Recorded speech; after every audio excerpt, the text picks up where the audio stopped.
welcome to the CE Pro podcast. I'm Executive Editor Arlen Schweiger. What's fueling Bowers & Wilkins' comeback these days? Editor Jason Knott spoke with B&W's James Krakowski, Executive VP of the Americas for the audio company, and he gave us an update on the proposed acquisition by Sound United.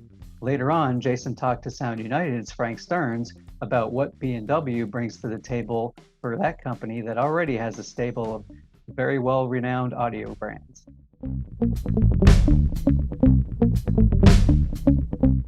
Hi, Jason Knott with CE Pro, and joining me this week for the CE Pro podcast is James Krakowski, Executive Vice President Americas for Bowers & Wilkins. Hi, James. Hey, Jason. Thanks for having me. Thanks for joining me today. We got a lot to talk about. Last week, we were all hit with the news that preliminary discussions are underway for Sound United to acquire Bowers & Wilkins. Tell us a little bit about that proposed deal. Yeah, so we're in early discussions right now with Sound United on how we could potentially combine our two premium brands. Certainly, there's a lot of synergies that could come from two premium brands. And so we'll see how these discussions continue to unfold as we have just started entering into them. Why do you think it's a good fit for Sound United and B&W?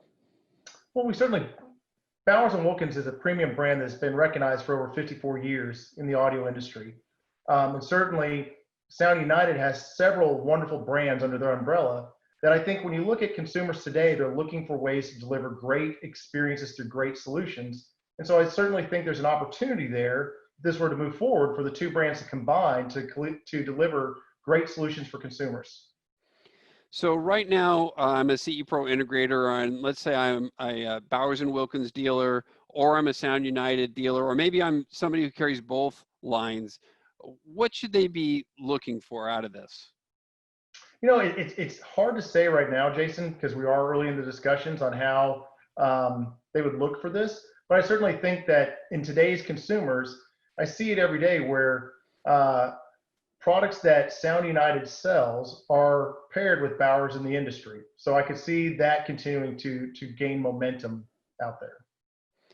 Let's back up a little bit. Bowers & Wilkins is one of the most iconic brands in the industry. You touched on it. Give us a little bit of the history of the brand. Well, certainly, as you said, Bowers has been recognized over the years, both through our consumer products and our premium speakers that are iconic in industrial design, going all the way back to the first speaker that John Bowers brought to market almost 54 years ago. Ever since, we have been known for pushing the boundaries of design and acoustical performance with our products. And that doesn't change, whether you find it in our passive speakers, or you find it in our automotive partnerships, or even with the new formation line that we launched last year. We've always been known for pushing the envelope with design, but never compromising on our audio performance. I think you could clearly say that the high design was brought to the industry for freestanding speakers by Bowers. You certainly hit on that very well. Tell us a little about some of these product launches, virtual product launches you've done in the last week with your dealers. Yeah, absolutely. It's an exciting time. And, unfortunately, with the world events that have unfolded over the last 90 days, we have all had to become very nimble and change the way we go to market. And product launches are the first one to come to mind. Certainly, we can't bring a lot of people together into a room to talk about or listen to products. And so starting last week in the UK, we started doing a virtual product launch for some new products that will be announced on June 24th.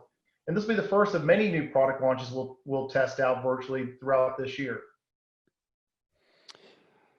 So in the last couple of years, B&W's really made a comeback. We do the CE Pro brand analysis, and a few years ago, the brand had fallen actually out of some of the top spots, but in the last year especially, the brand has really made a comeback. What do you attribute that to?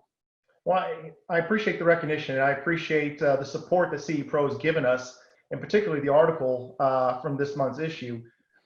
Really, it's about thinking about customer journey. And that's really how we approach going to market in the US, is reverse engineering our go-to-market strategies on the customer journey. How are customers looking for premium audio products today? And is Bowers & Wilkins accessible and visible in the way that consumers are looking to buy those products? And by doing so, we identified a lot of gaps in our distribution. And so we took a very pragmatic approach in expanding our distribution into channels we typically haven't been in, but doing so in a commercial zone management structure to prevent cannibalizing the business or impacting our dealers and our long-standing partners. And so I call it the modernization of Bowers and Wilkins, as we bridge the gap of strengthening our existing core dealers and expanding into new channels. And I think that approach was validated by the CE Pro article and the way that we have really responded in the industry. Yeah, it's absolutely clicking with dealers. You touched on the virtual product launches. How have you navigated COVID-19 over these past 90 days? I see you working from home like a lot of people. Certainly. I'll tell you, the passion and the productivity and the creativity of my team has really shined through in the last 90 days. We were very fortunate that in the US market, we didn't have to take some of the negative impacts that other companies had to, and we were able to keep our staff intact, which made me really happy. And because of that, the team really rolled up their sleeves and started to figure out new ways to engage with dealers, whether that was virtual meetings or that was training. We really took the approach of how do we engage and support our dealers during these tough times. They've supported us through the years, and it was our time to return the favor. And so we reduced our shipping thresholds. We started drop shipping to dealers and to customer homes. As I mentioned on training, we trained close to 1,700 sales associates across all of our retailers in the US and Canada through virtual trainings. I think it was up to almost 4 trainings a week we were doing. And we also pivoted and we started partnering with CEDIA and doing AIA trainings to help on that side with theater design. So we really kind of pivoted from pushing sales to really how do we support and organically gain sales through that support. What are you hearing anecdotally from your dealers? It seems to be very regionalized. I've heard from some integrators who never slowed down at all during this crisis, in the Midwest especially, others in the New York area, and others where they just weren't in homes for 3 weeks or about a month. What are you hearing anecdotally across the country? Very similar to what you have, Jason. It has been really driven off of the local governments. How did local governments approach the disease? How did they deem a business to be essential? And how did those dealers in those markets also become creative in the way they were approaching consumers? We saw the shift to the omni-channel approach and online really take off. And some of our partners really lean in on that space, and we supported them with expanding our product offerings online. Great example of that is with our 700 series, which was a series that we reserved from being transactional online. But we certainly had partners that had taken inventory positions that needed to be supportive to be able to sell that product. So rather than waiting for the stores to open up for them to start selling, we allowed them to go transactional online, and that opened up a whole nother revenue stream for us. And so those that were able to be creative in individual markets were able to be successful. Those that were able to work within their local governments were able to be successful.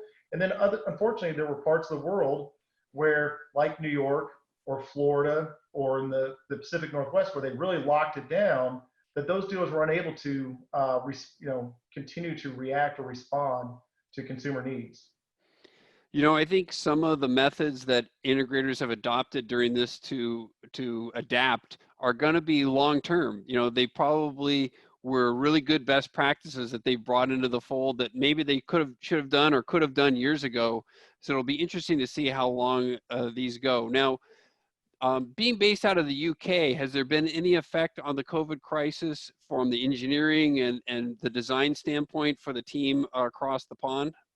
Across the pond, they were just as creative in the way that they were going to market and the way that they were responding to this. And so we did have some impact in the UK where we reduced our operations to deal with the downturn in revenue. Certainly, you couldn't maintain the same productivity as revenue was declining. But from an engineering perspective, from a manufacturing perspective, we were still able to meet the needs during these last 90 days. And I think one of the unique things that I've heard from UK integrators is they had a national policy, unlike here where it was state by state. Correct. And there was a regionalized effort. There was a national policy. So it really affected the country from top to bottom. Absolutely. Absolutely. And even across the entire European nations, you saw different impacts where Germany was not as impacted as hard as Italy, or the Benelux region wasn't impacted as hard as the UK. So very similar to where it was regional in the US, it was national by country, but each country operated in a different manner. All right, one last thing. Let's circle back to the Sound United situation. Sure. I know these things can, due diligence takes place and all these sorts of things have to go forth. What's the timing on something like this? How long does it typically take, and what do you expect to see? You know, right now, due to the complexity of these discussions and how early they are, there's really no time frame set or a needed time frame to get them completed. We want to make sure that we do all things correct on both sides. So it'll get done when it gets done. All right, we will be looking with bated breath on CE Pro to hear the latest news. James Krakowski of Bowers & Wilkins, thanks for joining CE Pro. Jason, thanks for the time. Really do appreciate it. Also this week on the CE Pro podcast, we got a chance to speak with Frank Stearns, Vice President of Commercial Operations Americas at Sound United. Frank gave us an update on the Bowers & Wilkins proposed deal from his perspective. Can you tell us a little bit about that potential deal and where it stands? The only thing I can say is it's very early in discussions, and that's about all I can say.